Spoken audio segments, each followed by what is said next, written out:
Lester, Wushu engineer. We're going to Japan.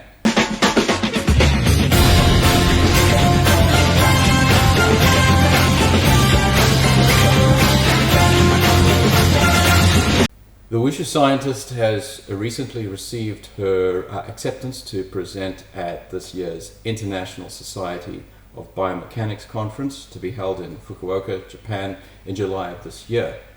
For those who might not know what biomechanics is, I refer you to the Wikipedia article as a reasonable starting point. Biomechanics is an omnipresent component in our own martial arts training and in the studies that we are currently performing at Martel, the Martial Arts Research and Testing Laboratory. So this conference is exactly the right place for us. This is actually quite a big deal for us on another level because it's the very first international conference that we will be presenting at. We'll be representing both the University of Southern Queensland and Martel. We're going to be looking at presenting our findings at the conference, but in particular we're looking to establish connections with other international researchers in our field, and in particular with members of the JSB, the Japanese Society of Biomechanics, who will more than likely be very strongly represented there. Who knows? If we find that there are researchers in Japan who are working in our particular field, or at least share an interest in our particular niche, there may be more opportunities for exciting collaborations and perhaps more trips to Japan. But apart from the obvious draw of the ISB conference, we are also very excited simply about the prospect of going to Japan. I've wanted to go to Japan since before I was a teenager, but I've not had the opportunity up to now. I have traveled to other places like Taiwan and Singapore and other areas, other eastern areas in pursuit of my training goals, but I haven't actually gone to Japan. It'll be the first time for all of us actually, because our 9-year-old son will also be in tow. If he is suitably ahead in his schoolwork, I'm talking to you, mate. If you're listening to this video, I'm serious. You're not going if you're not ahead with your work. Anyway, my boys are particularly looking forward to vending machines, food, riding the Shinkansen, ferry trips, mobile Gundam statues, and many other attractions that we hope to experience while we're there. The Wushu Scientist and I are very keen on experiencing the rich culture and history. I love visiting temples, museums, and other places of historic importance, so I'll be hoping to do some of that. I also like eating, so I hope to do some of that too. We're planning on spending most of our time in Fukuoka because neither of us enjoy whirlwind tours where we try to get to as many places as we can in a very limited space of time. We prefer spending time in places and getting more of a feel for what they're really like. We'll probably do most of our traveling to places close by Fukuoka and may perhaps travel further abroad if the opportunity and attraction present themselves. The Wushu Scientist and I are also both quite fond of anime, so we have another reason to enjoy Japanese culture firsthand, so to speak. Because of our workloads and commitments, the Wushu Scientist and I don't ever just go on holiday. So opportunities like this are our only real chance to get away and experience a close facsimile to a holiday. The last time we traveled was when we went to Hobart for the Wushu Scientist to present at the 2022 Australasian Military Medicine Association Conference. But aside from sharing our excitement in our upcoming trip, what is the Wushu Scientist going to be presenting at this conference? I thought I'd get her on the channel again for a Q&A about the study that she is presenting at Fukuoka. So I will extend a warm welcome to the Wushu Scientist who's patiently waiting off screen. Hi. Hi. Welcome back to the channel. Thanks. So, how do you feel about going to Japan? Well, I'm a bit excited, I would say. So I absolutely love planning trips. I've been spending probably too much time doing a lot of research and looking at the different destinations and things that we want to do. So yeah, I'm pretty excited about it. Right. I can attest to the fact that she's been very dedicated in her investigations into potential adventures while we're over there. What are you looking forward to the most? So I think probably, there's a bunch, but I'm looking forward to, we're taking a Shinkansen train down from Tokyo. Yep. And also looking at taking an overnight ferry. So looking forward to those, and then also saying like the temples and castles and the Japanese scenery and food and all of the things. Oh, Yeah. all of the things. All of the things. Okay, well, enough pleasantries. Let's get down to business and talk about your presentation. Yeah. So first of all, could you talk a bit about what it is that you're going to be presenting at the ISB conference? Yeah, okay. So I'm presenting on a study in which we assess the reliability of ultrasonography to measure spinal compression during heavy load carriage in a sentence. I see. Yeah. Is this a standalone study, or is it part of something bigger? No, so this is one of the three main studies that I'm doing for my PhD project. So the main project for the PhD involves investigating the effects of specific training based on traditional martial arts on the control and use of intra-abdominal pressure and the effects on force production and spinal compression during heavy load carriage. So we've spoken a bit about it on the channel, but yeah, that's in a nutshell. And that's a bit of an understatement that we've spoken a bit about that on the channel, but yeah, obviously it's something of great interest to us, and it's the main focus of our research at the moment. So, what is the greater need for measuring spinal compression? Are we addressing a problem in a particular industry, and if so, what is that problem? Yeah, definitely. So, in particular, in military and emergency services, personnel generally have to carry heavy loads on their person, so heavy backpacks, equipment, armor, weapons, and with technology as it's been increasing over the years, actually the weight of that equipment and supplies, the amount of things that they have to carry has increased. So that weight has actually steadily increased over the years. So now we're seeing soldiers in international conflicts carrying up to and possibly even exceeding 50 kilograms on their backs. So yeah, this is a major contributor to injuries in these populations, and we know that the back is the leading site of load carriage related injuries, with the majority of these injuries occurring in the lower back. Right. And we also know that carrying heavy loads can lead to large increases in spinal compression, which leads to spinal injury. Right. So, how much does spinal injury due to spinal compression impact on the professions that you've mentioned, like the military or other first responders? Yeah. So it's a pretty big problem in these industries. Varying different studies have found that back injuries account for between 20 and 40% of all injuries that military personnel experience, and that a study I was looking at recently found that back pain or injury is the leading cause of medical discharges in military personnel. And this is a big problem, and we've seen that in the recent years there is a increase in medical discharges in the military, and the military struggling to actually keep personnel. So yeah, it's a big problem. Okay, well, I suppose that might actually almost collide with some popular perceptions about what the leading cause of medical discharge in military populations might be. I guess just your average person might just assume, for instance, that because being in the military may involve active duty and combat, that the leading cause of medical discharge might be combat-related injuries, but from what you're saying, it actually isn't. It's actually more the training rather than the actual combat-related injuries that, causing those most highest occurrence of injuries. Well, there you go, the more you know. Now, it seems pretty obvious to use a method like ultrasonography to directly measure intervertebral distance. Has this study been performed before, or is this novel?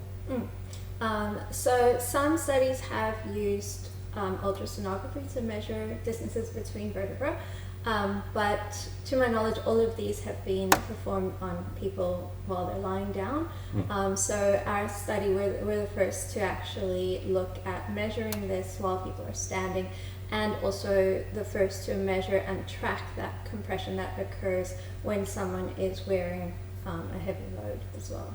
Oh, that's interesting. So sort of more of a dynamic application of measuring technology, which, just off the top of your head, or at least based on common sense, might be a more applicable for studies involving dynamic movement and exercise interventions. Yeah. So why do you think this kind of study has never been attempted before? So there's a lot of things that seem obvious and straightforward to people outside of scientific circles that haven't been yet attempted as part of a full scientific investigation. So a lot of people look at scientific studies and say, well, that was obvious. I've actually had that kind of comment from time to time as well. Yeah, that's right. And in many of the studies that we do, the outcomes do appear to be obvious, but unless something has been scientifically tested and can be replicated, we can't assume that it is the case just because it seems obvious. So one of the most important aspects of scientific study is literally to prove the obvious. So and then once we do that, these so-called obvious things that are scientifically proven, then they form the basis of further investigation of things that might not be quite so obvious. Another thing to understand is that applying scientific rigor to a study, like in this case showing that a method is valid and accurate, it requires a lot of capital, time and effort. So it takes a real need to justify this expense and time and these resources in order to perform a full study. So the needs drive a researcher to perform the necessary study in order to verify that a method is reliable and useful. And another thing is that the main reason that this study has never been performed before could be that there's been so few studies actually investigating training methods that can help to reduce spinal compression. This hasn't really had a great need before. So interesting. Well, not necessarily a new branch of study, but perhaps a slightly different, slightly new take on how to deal with heavy load carriage and spinal compression.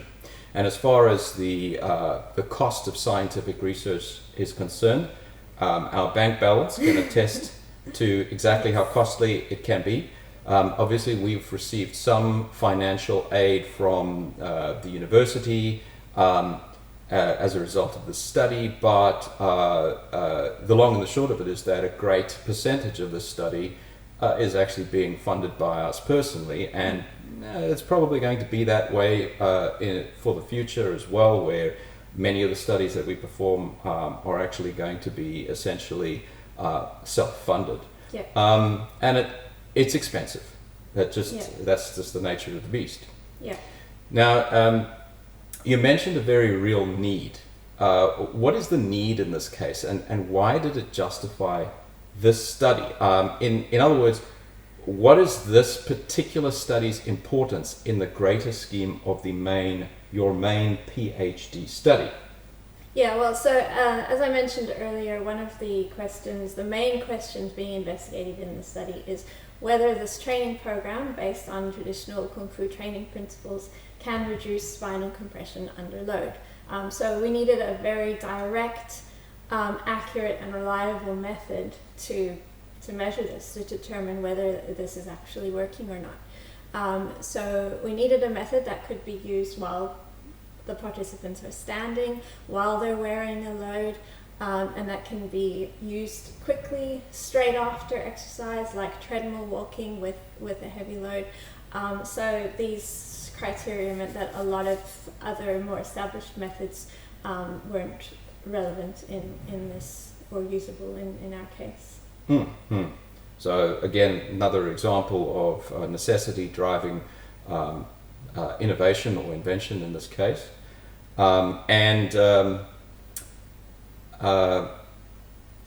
Perhaps as well, one of the criteria that we don't really talk about a lot, but that drove the decision to use direct measurement of intervertebral distance is the unfortunate association between, let's say, certain types of kung fu training and either a pseudoscience or perhaps almost a form of trickery. So there is a certain stigma associated with research in this particular area, because there's a stigma associated with certain types of martial arts and with kung fu in general at this time. So if there are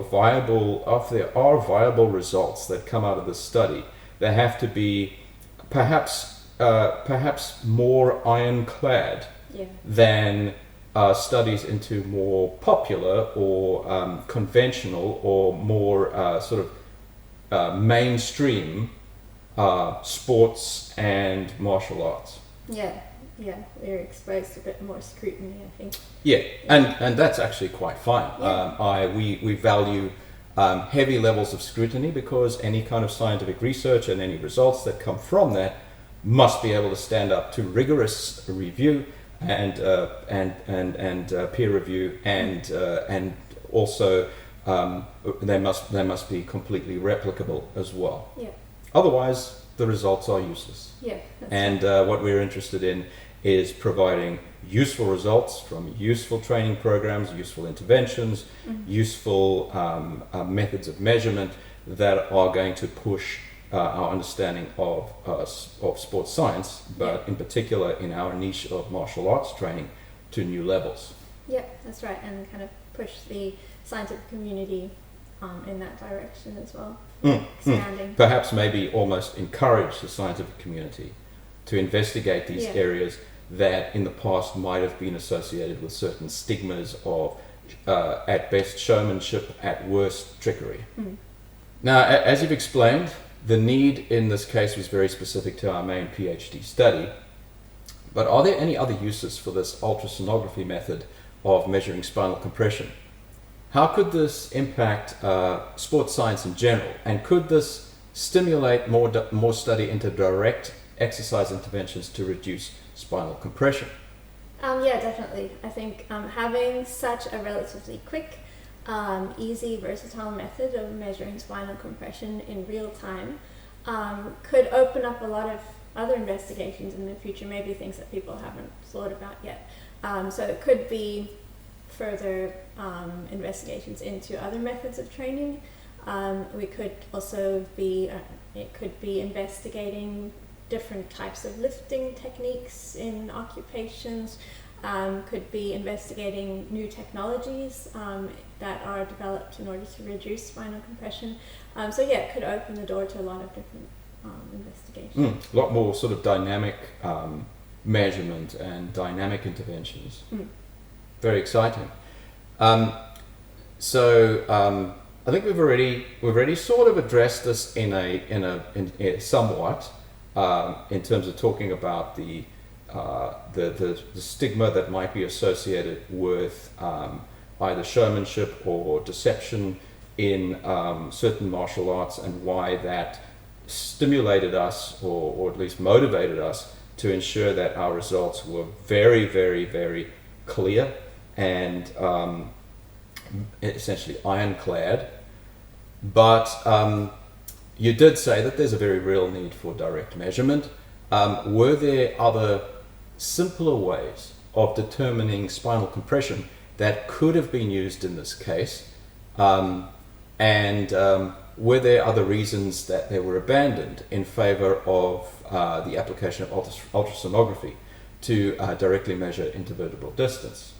So aside from the gold standard of measuring spinal compression, which involves using MRI, magnetic resonance imagery, to directly measure the intervertebral distances, there are some simpler methods that we did consider. So this includes measurement of height, so stadiometry, and also the use of motion capture and mathematical spinal loading models to estimate spinal compression. So we abandoned some of these methods because of how and when we had to take measurements in our particular study. But we also found that these more simplified estimate measures of spinal compression wouldn't be sufficient to clearly demonstrate the difference directly on the spinal compression itself. So we decided to just to go for a very direct method that we could clearly see that spinal compression and be able to irrefutably demonstrate the direct impact of the training. Yeah, and I can already almost picture some of the comments that we would get on modeling spinal compression as a result of motion capture and estimating spinal compression, and I can just feel the seething comments right now, and that's why we just decided, you know what, let's just measure it directly, and ultrasonography was top of the list. Yeah. Now, you mentioned that MRI was the gold standard of measuring spinal compression by direct measurement of intervertebral distance. Why could we not use MRI in this case? So, mostly due to cost and access to equipment. So, MRI is extremely expensive and can only be performed at specialized facilities. And then, in addition, most MRI machines require the patient to be lying down, and also it takes a relatively long time to perform. So, and there are some upright MRI machines, but as far as I know, there's only one in Australia, and I have heard that it's not available for outside use anyway. So MRI imaging, it's very good and provides a very good image of the spine, but generally it's best used for investigating chronic long-term changes to the spine. So in our case, we needed participants to be standing upright, and we needed the measurements to be performed as quickly as possible after or during the activity, so that participant recovery from exercise wouldn't play a role in skewing the results. Yeah, I did try to put a case together to the Wushu Scientist for us to buy an MRI machine, but we would never survive the financial apocalypse that would result. So that went the way of the dodo. Let's talk about the particulars of the ultrasonography study. Could you briefly discuss the methods, results, and conclusions? Yeah, sure. So, in brief, basically, I took ultrasound images of the lower back area of participants. So I had 11 participants. They attended the lab, and I took measurements of them standing without any load, and they stood for a period of time, so I did a couple of measurements over time, and then they wore a 25 kilogram weighted vest, and then I took measurements over time, over 30 minutes, measuring the compression with that load. I then repeated this exact same procedure on a second day for all participants, and looked at the reliability of the method over the 2 days.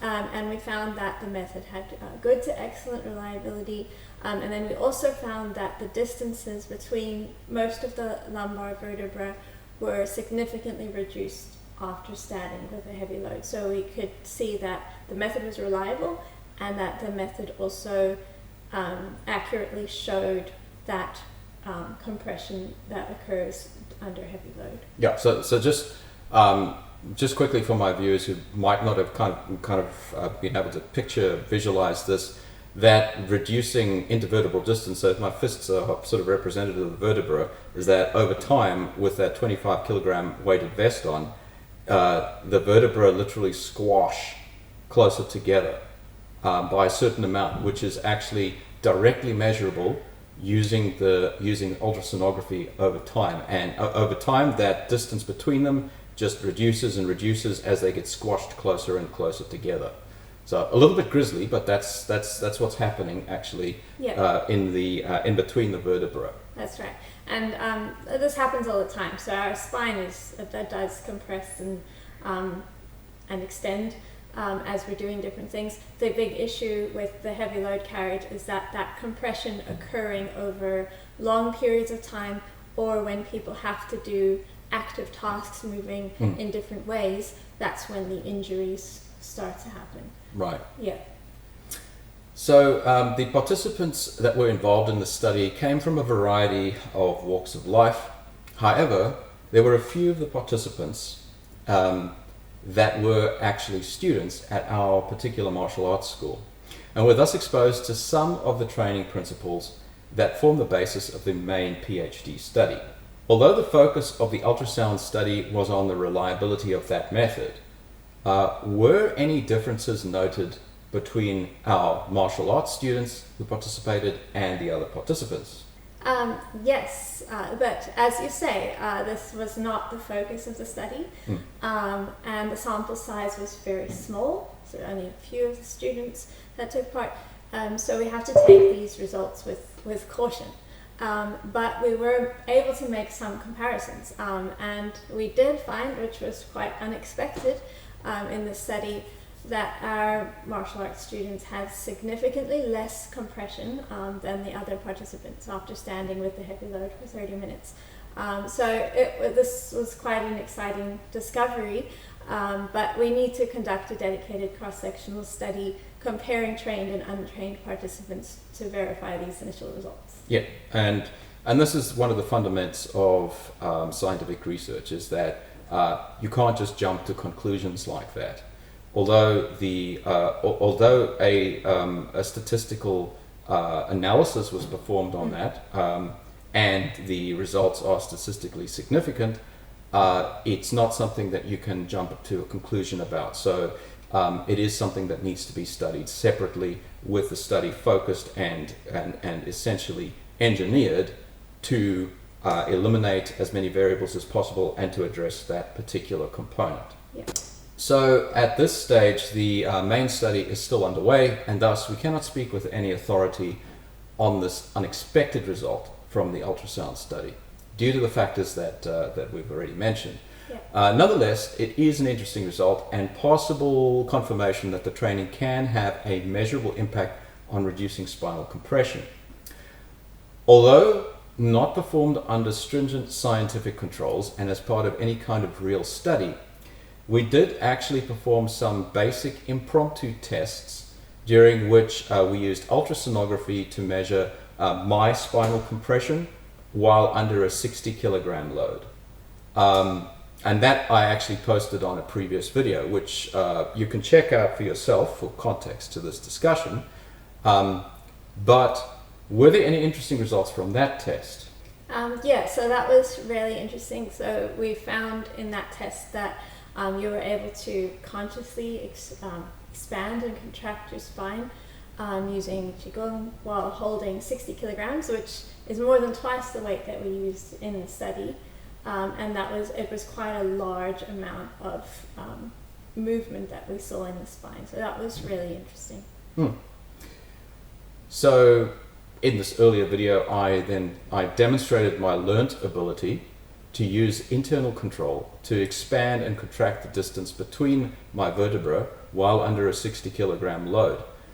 And this particular control was developed by performing some very specific and specialized traditional Kung Fu training methods. This demonstration of control certainly heavily implies that the very same control can be taught and then used to offset spinal compression. Do you agree, and can you elaborate more on this? Yeah, so this, as I said, this is really exciting. So I do agree. As the internal control mechanisms that are taught in traditional martial arts are quite unique to these disciplines. So you don't really see this anywhere else in sports science. Not in conventional training or conventional sports, or even modern conventional martial arts. You won't see this kind of training and discipline. Yeah. So this could have a really profound effect on helping to prevent injury in other fields if these methods can be taught effectively in a relatively short space of time. Very exciting. Yeah. So these unofficial results certainly provide at least some basis for support of the basic hypothesis of the main PhD study, that specific unconventional traditional Kung Fu training can have a direct impact on a practitioner's ability to resist spinal compression.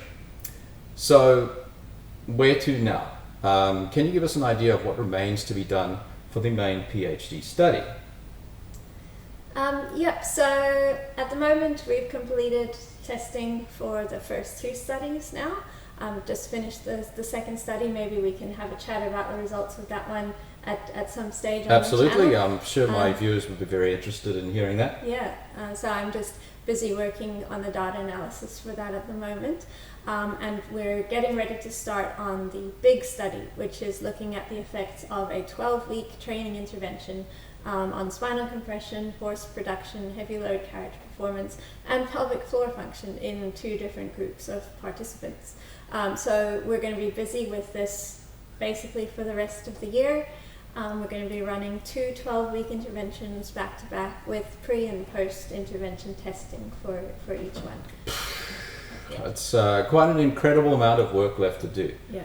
And so you heard that. If you are local in Australia, if you're in the Queensland area, if you're in Toowoomba area, and you want to participate in this study, go to the Martel website, also the Martel Facebook page. You will have seen the links in the beginning of this video, and request more information about that study because we are currently recruiting.